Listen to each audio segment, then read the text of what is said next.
പിള്ളേർ അവരൊക്കെ മൂത്ത സഹോദരി അത്രയും സ്നേഹ ബഹുമാനത്തോടെ അവർ കാണുന്നതും എല്ലാവരെയും കാണാൻ പറ്റി. എല്ലാവരും വന്ന് ചേച്ചി ചേച്ചി ചേച്ചി എന്ന് പറഞ്ഞ് ഓടി വന്ന് എല്ലാവരും കെട്ടിപ്പിടിക്കുന്നു, ഉമ്മ തരുന്നു. അതൊക്കെ ഒരു സംഭവമായിരുന്നു. അതൊക്കെ സന്തോഷിച്ചു. അത് കഴിഞ്ഞ് റൂമിൽ വന്ന് ഇത്തിരി വയ്യാതാകുകയും ചെയ്തു. അത് സാരമില്ല പോട്ടെ, എന്നാലും എനിക്ക് ഹാപ്പിയായിരുന്നു ഞാനും എൻ്റെ മക്കളും. അപ്പോഴേ എല്ലാവരും ബന്ധുജനങ്ങളും എല്ലാവരും ഹാപ്പിയായിരുന്നൊരു മൊമെൻ്റായിരുന്നു. പിന്നെ അത് അന്നേരം പിള്ളേർ പറഞ്ഞു, അമ്മ ലൈവ് ഇടുന്നത് ഞങ്ങൾ കാണുന്നുണ്ട്, ഏത് രാജ്യത്തിരുന്നാലും എവിടെ ഇരുന്നാലും ഞങ്ങൾ കാണുന്നുണ്ട്. അമ്മ പഠിപ്പിച്ച ഒരുപാട് പിള്ളേർ ഓരോരോ രാജ്യങ്ങളിൽ നിന്ന് കാണുന്നതുകൊണ്ട് കുഴപ്പമുണ്ടായിട്ടില്ല. പക്ഷെ അമ്മ ലൈവ് ഇടണ്ട, അത് ഞങ്ങൾക്ക് ഇഷ്ടമല്ല. അമ്മ ചാനൽ തുടങ്ങിയപ്പോൾ ഞങ്ങൾ വേണ്ടാന്ന് പറഞ്ഞു. പക്ഷേ അമ്മയ്ക്കതൊരു എൻ്റർടൈൻമെൻ്റ് ആണെന്ന് കണ്ട് ഞങ്ങളതിലൊന്നും തർക്കം പറഞ്ഞില്ല. അമ്മ റീൽസോ ഷോർട്ടോ വീഡിയോസോ ഒക്കെ ഇട്ടു. പക്ഷേ ലൈവ് ഇടാനേ പാടില്ല, ഇടരുത്, ഇടുന്ന ഞങ്ങൾക്ക് ഇഷ്ടമല്ല. അപ്പോൾ അതുകൊണ്ട് ഞാൻ ലൈവ് നിർത്തി, പൂർണ്ണമായിട്ടും നിർത്തി. എന്നെ ഒരുപാട് പേര് ഒത്തിരി സ്നേഹത്തോടെ വാത്സല്യത്തോടെ ബഹുമാനത്തോടൊക്കെ എന്നോട് സഹകരിച്ച ഒരുപാട് പേരുണ്ട്, ഒരുപാട് കുട്ടികളുണ്ട്. എനിക്ക് കുട്ടികളെന്ന് തന്നെ അവരെ പറയാനുള്ളൂ. എൻ്റെ മക്കളുടെയും പേരക്കുട്ടികളുടെയും പ്രായമുള്ളവരൊക്കെ ആയിരുന്നു. 100 കണക്കിന് ആളുകൾ എന്നെ വന്ന് സപ്പോർട്ട് ചെയ്യുകയും, മനുഷ്യരുടെ കാര്യമല്ലേ, ഇടയ്ക്കൊക്കെ 1-2 ഫേക്കന്മാരൊക്കെ വന്നാൽ അവരെയൊക്കെ കൊന്നു വിടുമായിരുന്നു. അങ്ങനെ എടുത്തു പറയേണ്ട ഒരുപാട് പേരുകളുണ്ട്. ഞാൻ ആദ്യം പ്രത്യേകിച്ച് പേര് പറഞ്ഞിട്ട് പിന്നെ മറ്റുള്ളവർക്ക് അതിൽ വിഷമം വരണ്ട. അങ്ങനെ എന്നെ എല്ലാ തരത്തിലും സ്നേഹിച്ച് ബഹുമാനിച്ച് നിന്നിരുന്ന ഒരുപാട് പേരുണ്ട് ലൈവിൽ. അവരോടൊക്കെ ഞാൻ ഞാൻ ലൈവ് നിർത്തുന്നു എന്നുള്ള കാര്യം പറയുകയും ചെയ്യുകയാണ്. അതുകൊണ്ട് നിങ്ങളാരും ഒന്നും അതിൽ വിഷമിക്കുകയൊന്നും ചെയ്ത് നിങ്ങളോടുള്ള ബന്ധവും സ്നേഹവും കടപ്പാടും ഒക്കെ എന്നും ഉണ്ടാവും. ഞാൻ വീഡിയോസൊക്കെ ഇടുമ്പോൾ നിങ്ങൾക്ക് അതിൻ്റെ അടിയിൽ ഒന്ന് കമൻറ്റ് ഇടുമ്പം അതിൻ്റെ റിപ്ലൈ ആയിട്ടൊക്കെ എനിക്ക് വരുമ്പോൾ നമ്മൾ തമ്മിലുള്ള ബന്ധങ്ങളൊന്നും എങ്ങും പോകുന്നില്ലല്ലേ. ഒരു ബന്ധം, സ്നേഹബന്ധം ഉണ്ടാകാനല്ലേ പാട്. അത് നഷ്ടപ്പെടുത്താതിരിക്കാൻ ശ്രദ്ധിക്കുന്ന ഒരാളുമാണ് ഞാൻ. പിന്നെ ഞാൻ ബാക്കി കാര്യങ്ങൾ പിന്നെ പറയാം. ഇത് അടുപ്പത്ത് വെച്ചിട്ടാകട്ടെ.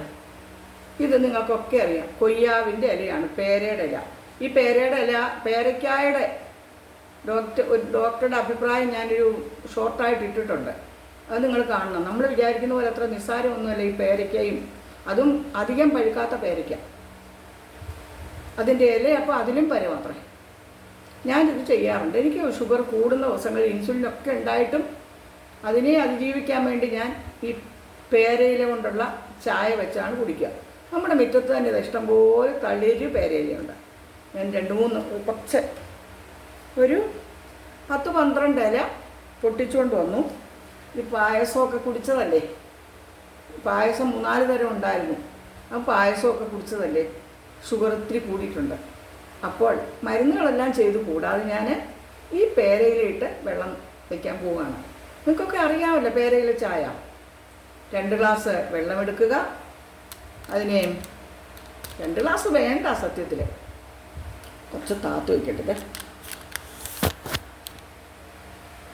ഈ കപ്പിന് 1 കപ്പ് വെള്ളം എടുക്കുക. ഈ ചരുവത്തിൽ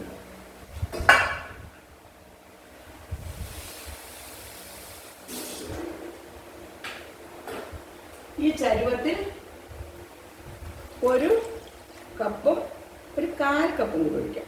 എന്നാലും 1 ഗ്ലാസ് കിട്ടുള്ളൂ.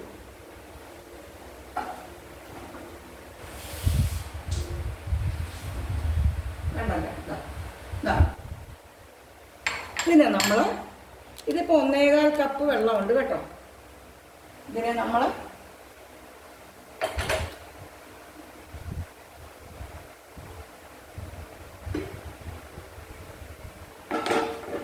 കപ്പ് വെള്ളത്തിനെ നമ്മൾ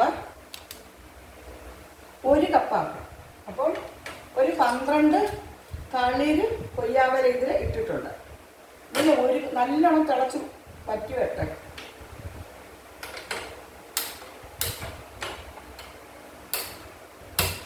ഇത് നല്ലോണം തിളക്കട്ടെ അവിടെ കിടന്ന്. അത് തിളയ്ക്കുമ്പോഴത്തേക്ക് ഞാൻ കഥകളൊക്കെ പറയാം. ഇത്തിരി വെള്ളം കുടിക്കും.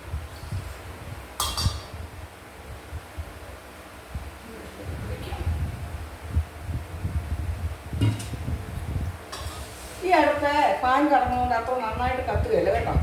അപ്പം നമുക്ക് ഈ അടുപ്പിൽ വയ്ക്കാം. ഈ അടുപ്പിൽ വെച്ചാൽ കാണുമോ? കാണും. അതവിടെ കിടന്ന് തിളക്കട്ടെ. അത് തിളച്ച് കഴിയുമ്പോൾ നമ്മൾ അതിനെ 1 കപ്പ് ചായ എടുക്കണം. അതായത് ഒരു 10 കൊയ്യാവിൻ്റെ തളിരിലയെടുത്തു. ഒരു 1.5-1.5 കപ്പ്. ഈ കപ്പിന് 1.5 കപ്പ് വെള്ളം വെച്ചു. അത് നല്ലോണം 2-3 തിളയ്ക്കുമ്പോൾ തിരിതാത്തി വെച്ചിട്ട് അത് 1 കപ്പാകണം. 1 കപ്പാകുമ്പോൾ നമ്മളത് അരിച്ച് ഊറ്റിയെടുത്ത് ചെറു ചൂടോടെ കുടിക്കണം. ഡയബറ്റിക്കിന് വളരെ നല്ലതാണ്. ഞാൻ കൂടുന്ന സമയത്തും സദ്യക്കൊക്കെ പോയാലും പായസമൊക്കെ കുടിച്ചാലൊക്കെ വന്നിട്ട് ഇതും കൂടെ ചെയ്യും. അതിനിടയിൽ ഇന്നലെ വരുന്ന വഴി ഞങ്ങൾ തലേദിവസമേ റൂമൊക്കെ എടുത്ത് താമസിച്ചല്ലോ. കുട്ടികൾ റൂമൊക്കെ എടുത്തിരുന്നു. കൊടുങ്ങല്ലൂരെത്തണ്ടേ, പിന്നെ ക്ഷീണമായി പോകുമല്ലോ എന്ന് പറഞ്ഞിട്ട് തലേദിവസം റൂം എടുത്തിരുന്നു. ഞങ്ങൾ തലേദിവസം ശനിയാഴ്ച ഉച്ചയ്ക്ക് ഇവിടുന്ന് പോയിട്ട് ഞങ്ങൾ 1 മണിക്ക് ഊണും കഴിഞ്ഞ് പോയിട്ട് 4 മണി 4:30 ആയപ്പോൾ അവിടെ എത്തി. കൊടുങ്ങല്ലൂരെത്തി. അമ്പലത്തിൻ്റെ അടുത്ത് തന്നെ. അവിടുന്ന് ഞങ്ങൾ പോയി റൂമിലേക്ക്. അപ്പോൾ പിള്ളേർ മെസ്സേജ് കൊടുത്തു, ഇങ്ങനെ വരുന്നുണ്ട് എന്ന് പറഞ്ഞ്. ഞങ്ങളുടെ ID പ്രൂഫൊക്കെ കാണിച്ച് ഞങ്ങളുടെ റൂമിൽ കയറി. എൻ്റെ ചെറിയ മകൻ്റെ ഭാര്യയും കുഞ്ഞുങ്ങളും ഉണ്ടായിരുന്നു.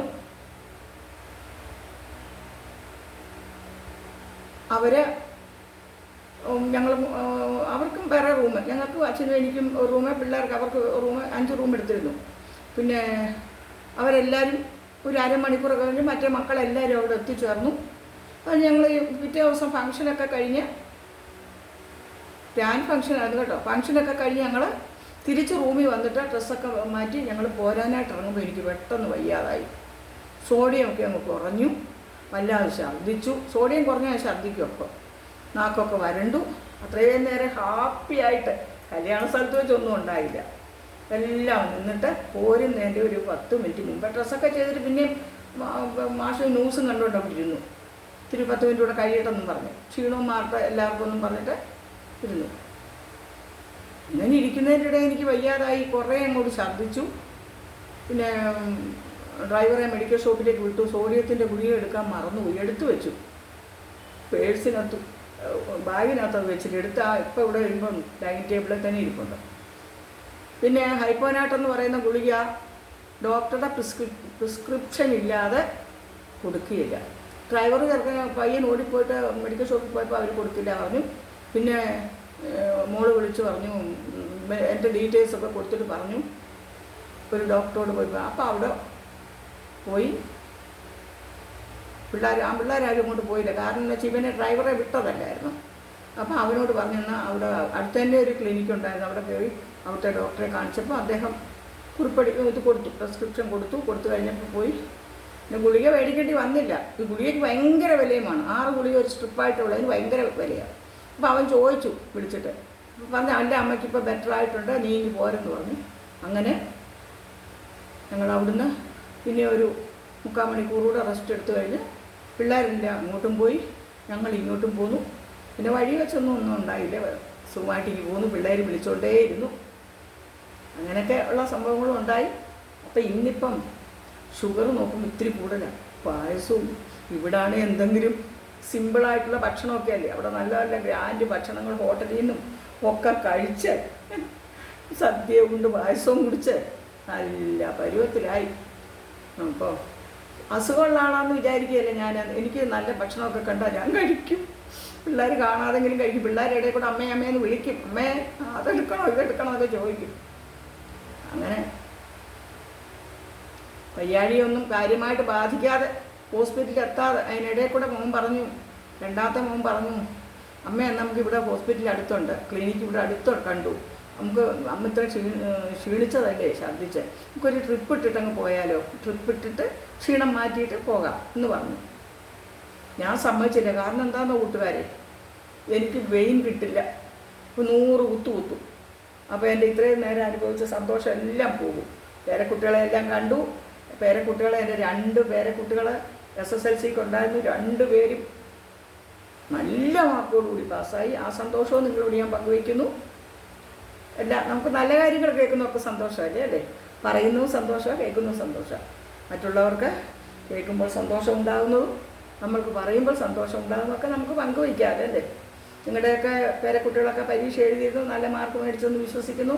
നല്ല മാർക്ക് മേടിച്ചാലും മേടിച്ചില്ലേലും അവരെ അഭിനന്ദിക്കുന്നു. കാരണം അതൊക്കെ ആ പരീക്ഷ എഴുതുന്ന സമയത്തെ ഒരു അനുഭവമാണ്. ചിലപ്പോൾ നന്നായിട്ട് പഠിക്കുന്ന കുട്ടികൾ ചിലപ്പം മോശമായിട്ടായിരിക്കും പരീക്ഷയ്ക്ക് എഴുതുന്നത്. ചില ഭാഗ്യശാലികൾ ജസ്റ്റൊക്കെ ഒന്ന് പഠിച്ചേച്ച് പോകുന്നവർക്ക് എല്ലാം കിട്ടുകയും ചെയ്യും. പരീക്ഷ എന്ന് പറയുന്നതൊക്കെ എല്ലാം ഒരു ഭാഗ്യമാണ്. അതുകൊണ്ട് പരീക്ഷയ്ക്ക് ആരെങ്കിലും മാർക്ക് കുറഞ്ഞു പോയാൽ നിരാശപ്പെടരുതെന്ന് പ്രത്യേകം as A teacher, as A mother, as A grandma ഞാൻ നിങ്ങളോട് പറയുകയാണ്. നിങ്ങൾക്ക് മാർക്ക് കുറഞ്ഞു പോയി, അല്ലെ A+ കിട്ടിയില്ല, ഇതൊന്നും പറഞ്ഞ് മനസ്സ് വിഷമിക്കേണ്ട. അവരുടെ പേരൻസിനോട് ഞാൻ പറയുകയാണ്, ഇതൊന്നും പറഞ്ഞ് കുട്ടികളെ നിങ്ങൾ അലട്ടരുത്. ഈ A+ഉം B+ ഒന്നും അല്ല ജീവിതത്തിൻ്റെ കാര്യങ്ങൾ. അതൊക്കെ ഭാഗ്യവും പരിശ്രമവും. നമ്മൾ പരിശ്രമിച്ചുകൊണ്ടും ഇരിക്കണം. ഭാഗ്യവും താൻ പാതി ദൈവം പാതി. പിന്നെ നല്ല ഈശ്വരവിശ്വാസത്തോടും നല്ല മക്കളായിട്ട് വളർന്നു വരട്ടെ എന്ന് നിങ്ങൾ പ്രാർത്ഥിക്കുക. മാർക്കുകളൊക്കെ ഗുരുത്വം, വിശ്വാസവും പരിശ്രമവും ഉണ്ടെങ്കിൽ, ഗുരുത്വം, ഈശ്വരവിശ്വാസം, പരിശ്രമം ഇതുണ്ടെങ്കിൽ കാര്യങ്ങൾ അങ്ങ് ശരിയായിക്കോളും. അപ്പോൾ എൻ്റെ പേരയിലെ ചായ കിടന്ന് തിളയ്ക്കുന്നു. അത് തിളയ്ക്കട്ടെ, തിളച്ചുകൊണ്ടേയിരിക്കട്ടെ. അങ്ങനെ യാത്രയൊക്കെ കഴിഞ്ഞ് വന്നു സുഖമായി. ഇനി ഞാൻ മിക്കവാറുമൊക്കെ ചെറിയ ചെറിയ ഷോർട്ടും റീൽസും വീഡിയോകളും ഒക്കെ ഇടാം കേട്ടോ. ലൈവിൽ നിങ്ങളെയൊക്കെ എനിക്കിഷ്ടമാണ്. പക്ഷേ ഞാൻ ലൈവിൽ വരില്ല. ലൈവ് ഇടണ്ടെന്ന് കുട്ടികൾ കർശനമായിട്ട് പറഞ്ഞു. പിന്നെ ഞാൻ ഒന്നാമത്തെ കാര്യം നിങ്ങളോട് പറയാം. അവർ പറയുന്നതിന് കാര്യമുണ്ട്. നമ്മൾ നമ്മുടെ പൊസിഷനും കൂടെ നോക്കണം അല്ലേ? നമ്മൾ പഠിപ്പിച്ച ഒരുപാട് കുട്ടികൾ, നമ്മളെ ഒരുപാട് റെസ്പെക്റ്റ് ചെയ്യുന്ന കുട്ടികൾ എവിടെയെങ്കിലുമൊക്കെ ഇരിക്കുന്നില്ലേ? അപ്പോൾ ആരെങ്കിലുമൊക്കെ വന്നിട്ട് ഇതിനകത്ത് വല്ലതും ബാഡ് കമൻറ്റുകൾ പറയുകയോ എടുക്കുകയോ ഒക്കെ ചെയ്താലേ അത് ക്ഷീണമാണല്ലേ? അതൊക്കെ നിങ്ങളെന്നെ പ്രൊട്ടക്റ്റ് ചെയ്ത് തന്നെയാണ്. എനിക്കൊന്നും ഇതുവരെ വിഷമങ്ങൾ ഉണ്ടായില്ല, എങ്കിലും ഇനി ഉണ്ടാകണ്ടല്ലോ അല്ലേ? അതുകൊണ്ടാണ്. പിന്നെ എൻ്റെ ആരോഗ്യ പ്രശ്നം, എനിക്ക് ഒരുപാട് സമയമൊന്നും അങ്ങനെ അതിലൊന്നും ചെറുപ്പക്കാർ കുട്ടികളെ പോലെ നിങ്ങളെയൊക്കെ പോലെ ഇരിക്കാൻ ഉള്ള ആരോഗ്യവും എനിക്കില്ല. അതുമൊക്കെ കണക്കിലെടുത്താൽ കുട്ടികൾ വേണ്ടെന്ന് പറഞ്ഞത്. ആരോഗ്യ പ്രശ്നം കൊണ്ടാണ്. പിന്നെ 2 കണ്ണും ഓപ്പറേഷൻ ചെയ്ത കണ്ണാണ്. എന്നാലും എനിക്ക് കാഴ്ചയ്ക്കോ ഒന്നും ഒരു കുഴപ്പമില്ല. എൻ്റെ ഏജും എൻ്റെ ആരോഗ്യ പ്രശ്നമൊക്കെ കണക്കിലെടുത്ത് മക്കൾ പറഞ്ഞു. അപ്പോൾ അവർ ദൂരെയൊക്കെ ഇരുന്ന് പറയുമ്പോൾ നമ്മൾ കേൾക്കണ്ടേ അല്ലേ? അതിൻ്റെ ബുദ്ധിമുട്ട് അനുഭവിക്കുന്നവരല്ലേ? അപ്പോൾ അതുകൊണ്ട് ഞാൻ ലൈവ് നിർത്തി. അപ്പോൾ ഞാൻ എൻ്റെ ചായ ഊറ്റട്ടെ. ചായ ഊറ്റി ആറിച്ച് ടീച്ചർ അതൊക്കെ കുടിക്കട്ടെ. അപ്പോൾ ചായ ഊറ്റിയെടുക്കാൻ തിളച്ച് കേട്ടോ. അത് വലിയൊരു സുഖമായിട്ടിരിക്കുന്നല്ലോ അല്ലേ? ചായ ഊറ്റിയെടുക്കട്ടെ. നമ്മുടെ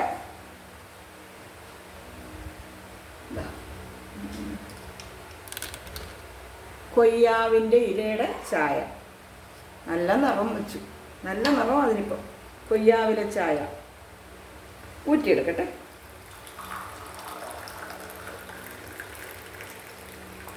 കറക്റ്റ് ഒരു ഗ്ലാസ്, 1 കപ്പ്. ഇതാ കറക്റ്റ് 1 കപ്പ്. ഇതിനെ ഒന്ന് ആറിക്കണം, ഭയങ്കര ചൂടാണ്. നിങ്ങൾ ഡയബറ്റിക് ഉള്ളവരൊക്കെ ഈ കൊയ്യാവലയുടെ ചായ ഒന്ന് ഉണ്ടാക്കി കുടിക്കണം കേട്ടോ. നമ്മുടെ വീട്ടിലില്ലേ, അടുത്ത വീട്ടിൽ കാണുമല്ലോ. 4 ഇല പറിച്ചുകൊണ്ട് വരാൻ എന്നാ പാടാം. ഇപ്പോൾ തളിര് കിട്ടിയില്ലെന്ന് വെച്ച് കുഴപ്പമൊന്നുമില്ല. തളിരല്ലാത്ത ഇലകളും നമുക്ക് ഉപയോഗിക്കാം. ഇന്നലെ മദേഴ്സ് ഡേ ആയിരുന്നല്ലോ അല്ലേ? അതിനൊന്നും നിങ്ങളെ ആരെയും എനിക്ക് വിഷ് ചെയ്യാനൊന്നും പറ്റിയില്ല. ഞാൻ ആ തിരക്കുകളിലൊക്കെ ആയിരുന്നു.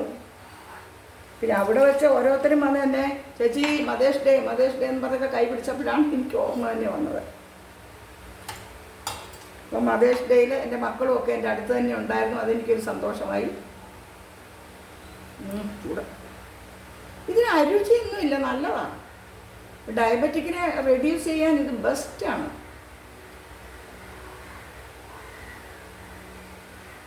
ഭയങ്കര ചൂട്.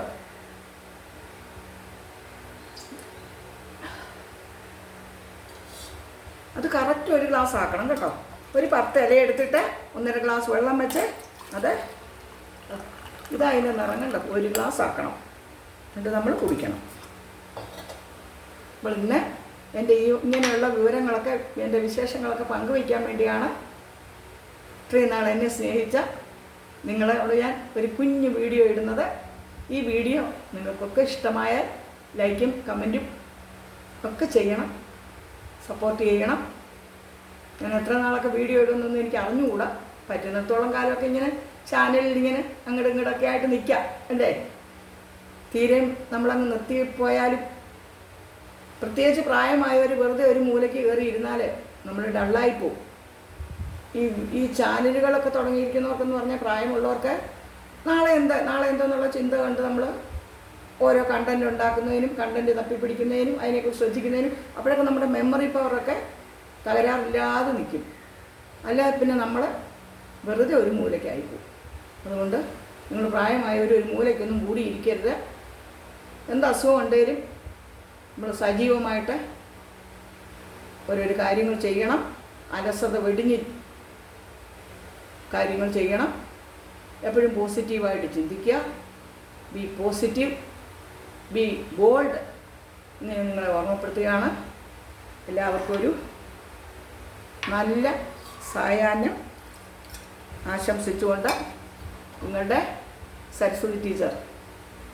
1 ഗ്ലാസ് പിന്നെ കൊയ്യാവില ചായ കുടിക്കുന്നത് ഡയബറ്റിക്കിന് മാത്രമല്ല, പ്രഷറിനും നല്ലതാണ്, കൊളസ്ട്രോളിനും നല്ലതാണ്, നമ്മുടെ വയറിലെ ഡിസോർഡേഴ്സിനൊക്കെ നല്ലതാണെന്നാണ് ഡോക്ടേഴ്സ് പറയുന്നത്.